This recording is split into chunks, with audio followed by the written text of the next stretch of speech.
Soybean की फसल पर दूधी खरपतवार की बेस्ट दवाई। जब भी हम सोयाबीन की फसल पर खरपतवार की बात करते हैं तो सबसे बड़ी जो समस्या है वो है दूधी की, क्योंकि यह आसानी से कंट्रोल नहीं होती है। कुछ ऐसे साल्ट हैं जिनका स्प्रे करने के बाद भी यह वापस से हरी भरी हो जाती है, और इसको यदि थोड़ा सा वृद्धि कर ली, 5-7 पत्ती की हो गई, फिर कोई भी दवाई काम करती नहीं है। तो सोयाबीन की फसल पर दूधी को कंट्रोल करने के लिए क्या स्ट्रेटजी आपको अपनाना चाहिए, कब कौन सी दवा का स्प्रे करना चाहिए और क्या क्या उपाय हो सकते हैं सोयाबीन की फसल पर दूधी को कंट्रोल करने के लिए, तो इस वीडियो को पूरा ज़रूर देखें और आपको इस वीडियो के माध्यम से काफ़ी इन्फॉर्मेटिव जानकारी मिलने वाली है। नमस्कार, आप देख रहे हैं the advance agriculture YouTube channel. मैं हूं आपका होस्ट एंड दोस्त शिव कुमार। चलिए शुरू करते हैं। सोयाबीन की फसल पर जो खरपतवार है दूधी, यह चौड़ी पत्ती का खरपतवार है और इसको सही समय पर कंट्रोल करना ही बेस्ट उपाय माना जाएगा। तो सबसे बेस्ट जो उपाय है ओवरऑल यदि हम बात करें वो है डोरा, कुल्पा, पंजा की मदद से जो भी देसी जुगाड़ चलते हैं ना, यह वो जुगाड़ है जो कि आप वीडियो पर देख रहे हैं। सभी के सभी जिद्दी खरपतवार को आप आसानी से कंट्रोल कर सकते हैं बिना फसल को झटका दिए। अब देखिए, दूधी एक ऐसा खरपतवार है, यदि हम थोड़ा सा हैवी साल्ट का स्प्रे करेंगे तो फसल को झटका आने वाला है, लेकिन डोरा, पंजा की मदद से यह जुगाड़ आप बनवा लीजिए। आसानी से बन भी जाता है, सस्ता होता है, और यही आप उपाय को अपनाएं। इसके लिए आपको सोयाबीन की बुआई 16 इंच या 16 इंच से अधिक में करनी पड़ेगी। इस डिस्टेंस से बुआई करें ताकि आपका जो पंजा, डोरा है या फिर ट्रैक्टर की जो चक्की हैं वो आसानी से निकल सकें। बाकी यदि आप इसको रासायनिक तरीके से कंट्रोल की सोच रहे हैं तो इसको आप कंट्रोल कर सकते हैं। सबसे पहला जो उपाय है दोस्तों कि सोयाबीन की जब आप बुआई करते हैं तो बुआई के तुरंत बाद जो 72 घंटे वाली, 48 घंटे वाली, 24 घंटे वाली जो प्री इमर्जेंट हार्बिसाइड होती हैं, यानी हम बात कर रहे हैं जैसे स्ट्रॉन्ग आर्म, इसका भी स्प्रे आप कर सकते हैं, या फिर एफएमसी की ऑथोरिटी, यह बेस्ट रिजल्ट देती हैं। अब किसान बोलेंगे कि हमने एफएमसी की ऑथोरिटी या फिर स्ट्रॉन्ग आर्म का भी स्प्रे किया लेकिन फिर भी जो दूधी है वो अब वापस से आ गई। तो देखिए, जो प्री इमर्जेंट हार्बिसाइड होती हैं, यदि अच्छी बरसात हो गई यानी स्प्रे करने के बाद अच्छी खासी नमी रही तो समझ लीजिए उसका रिजल्ट अच्छा मिलेगा, लेकिन दूधी को प्री इमर्जेंट हार्बिसाइड कमज़ोर कर देती है, पूरी तरह ख़त्म नहीं करती है, कंट्रोल करती है, कमज़ोर कर देती है। फिर उसके बाद यदि हम पोस्ट इमर्जेंट हार्बिसाइड का स्प्रे करेंगे तो उसके रिजल्ट हमको बहुत अच्छे देखने के लिए मिलेंगी। तो सबसे पहली स्ट्रेटजी यही है कि आप रासायनिक विधि को अपना रहे हैं तो प्री इमर्जेंट हार्बिसाइड में आप स्ट्रॉन्ग आर्म, जो डाउ एग्रोसंस की स्ट्रॉन्ग आर्म आता है, इसका स्प्रे कर सकते हैं, या फिर एफएमसी की ऑथोरिटी का स्प्रे कर दीजिए। डोज स्क्रीन पर आप देख रहे हैं प्रति एकड़ की दर से। दूधी का जो अंकुरण है ना, बाद में जब हम 10-15 दिन की बात करें तो बहुत कम होता है, और होता भी है तो वह दूधी आसानी से कंट्रोल भी हो जाती है। तो ये तो बात हो गई प्री इमर्जेंट हार्बिसाइड की। यदि आप स्प्रे नहीं कर पाए हैं तो फिर इसको कंट्रोल आपको सही समय पर करना पड़ेगा।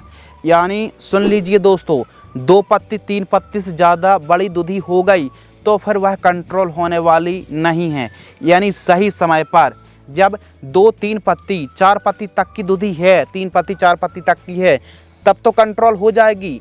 और एक कहावत तो आपने सुनी ही होगी कि दूधी में दूध आने से पहले यदि आपने कंट्रोल कर लिया तब तो वह दूधी कंट्रोल हो जाएगी, वरना सभी की सभी मार्केट में जो दवाई हैं स्प्रे कर कर के थक जाओगे, लागत लग जाएगी, लेकिन आपको रिजल्ट नहीं मिल पाएगा।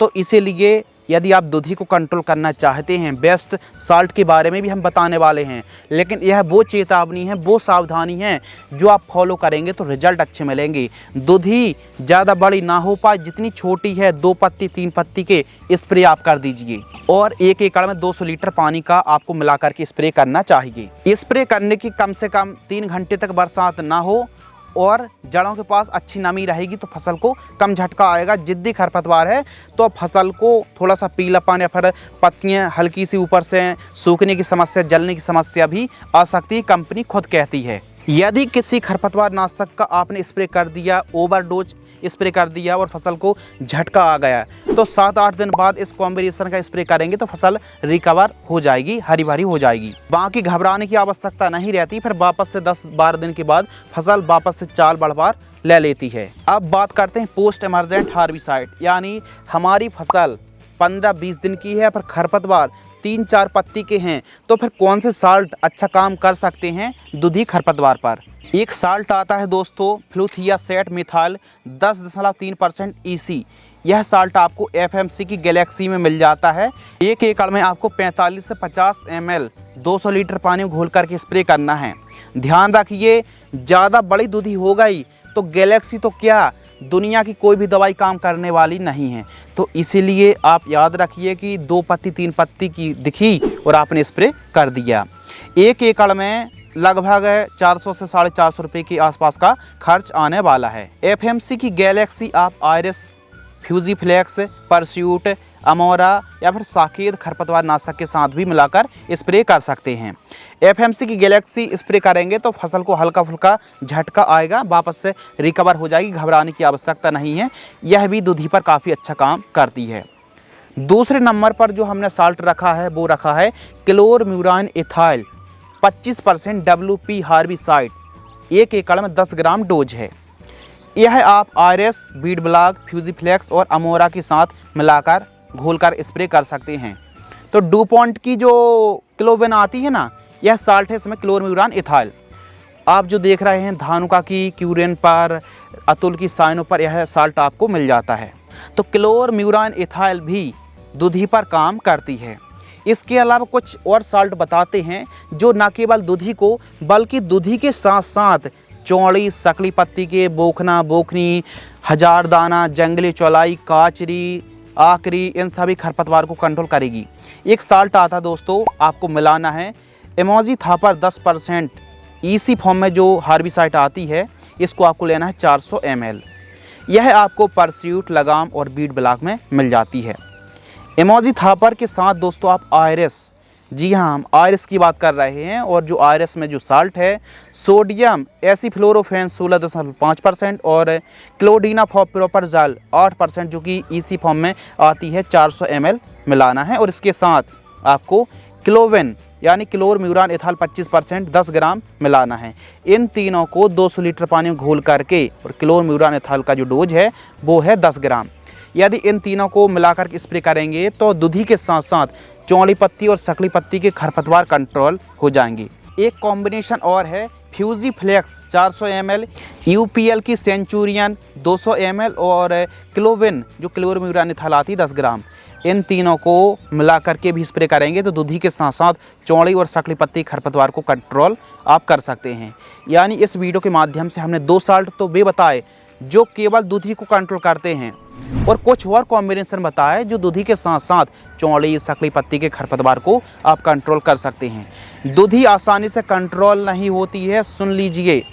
इसको कंट्रोल करने का सिर्फ एक ही उपाय है, डोरा कुल्पा चलाएं, या फिर दूधी छोटी स्टेज पर, छोटी अवस्था पर होती है, उस समय यदि आपने सही दवाई का स्प्रे कर दिया तो आपको रिजल्ट अच्छा मिल गया।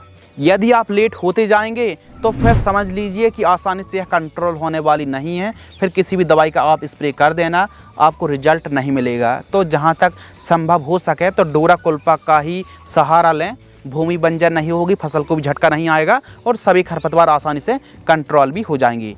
तो इस वीडियो के माध्यम से हमने सोयाबीन की फसल पर दूधी, जो जिद्दी दूधी है, दूधी खरपतवार को कंट्रोल करने के लिए बेस्ट साल्ट, बेस्ट तरीका बताया है। यदि आपको यह वीडियो पसंद आती है तो वीडियो को लाइक करें, और हमारे यह एफर्ट से आप खुश हैं और आपको लग रहा है कि यह मेहनत का कुछ श्रेय देना चाहिए तो आप सुपर थैंक्स भी कर सकते हैं। मिलते हैं इसी प्रकार एक और इन्फॉर्मेटिव वीडियो के साथ, तब तक के लिए धन्यवाद, नमस्कार।